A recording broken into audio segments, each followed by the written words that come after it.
चीन को धूल चटाने वाले जवानों पर कोई उंगली उठाएगा तो गुस्सा आना लाजमी है, क्योंकि जब बात देश के वीर सपूतों की हो और देश की हो तो सबको पार्टी और राजनीति से ऊपर उठकर निसंदेह सेना के साथ खड़ा होना चाहिए। पर ये बात शायद कुछ राजनीतिक दल और कुछ लोग भूल रहे हैं। इसी कड़ी में भारतीय थल सेना ने लेह सैन्य अस्पताल की उस चिकित्सा केंद्र को लेकर हो रही आलोचनाओं को दुर्भावनापूर्ण और निराधार करार दिया है, जहां प्रधानमंत्री नरेंद्र मोदी ने गलवान घाटी में चीनी जवानों के साथ झड़प में घायल हुए जवानों के साथ बातचीत की थी। थल सेना ने एक बयान में कहा कि ये दुर्भाग्यपूर्ण है कि हमारे बहादुर सशस्त्र बलों के उपचार संबंधी सुविधाओं को लेकर आक्षेप लगाए जा रहे हैं।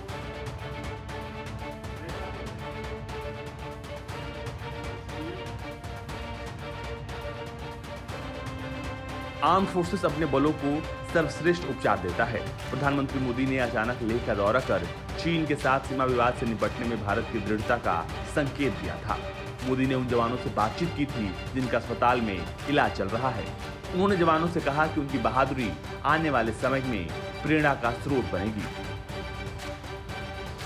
और आज जो विश्व की स्थिति है,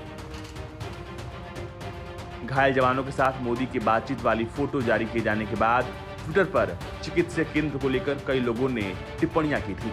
लोगों ने ट्वीट किए थे कि ये चिकित्सा केंद्र अस्पताल की तरह नहीं दिखता, क्योंकि इसमें चिकित्सा उपकरण और सुविधाएं नहीं हैं। इस तरह से सेना की मंशा पर सवाल करते हुए कई कांग्रेस और दूसरे राजनीतिक दलों के नेताओं ने टिप्पणी की।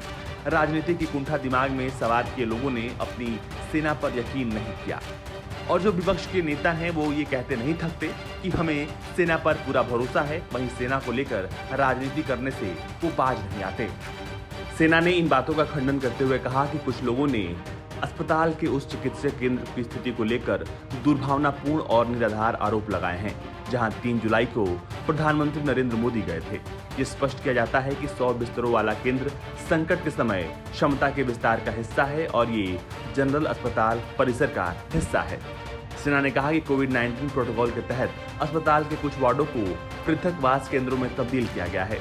सेना ने कहा कि इस कक्ष का इस्तेमाल प्रशिक्षण दृश्य श्रव्य सभागार के रूप में किया जाता है।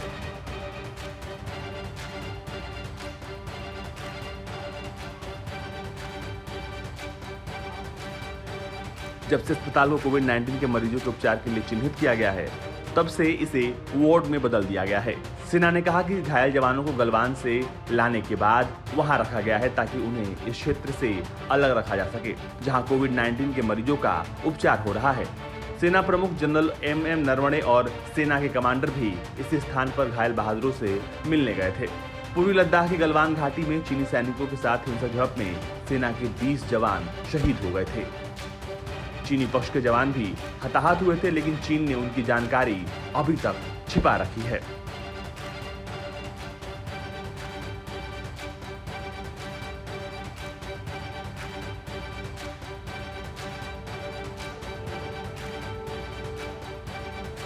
ब्यूरो रिपोर्ट, भारत तक।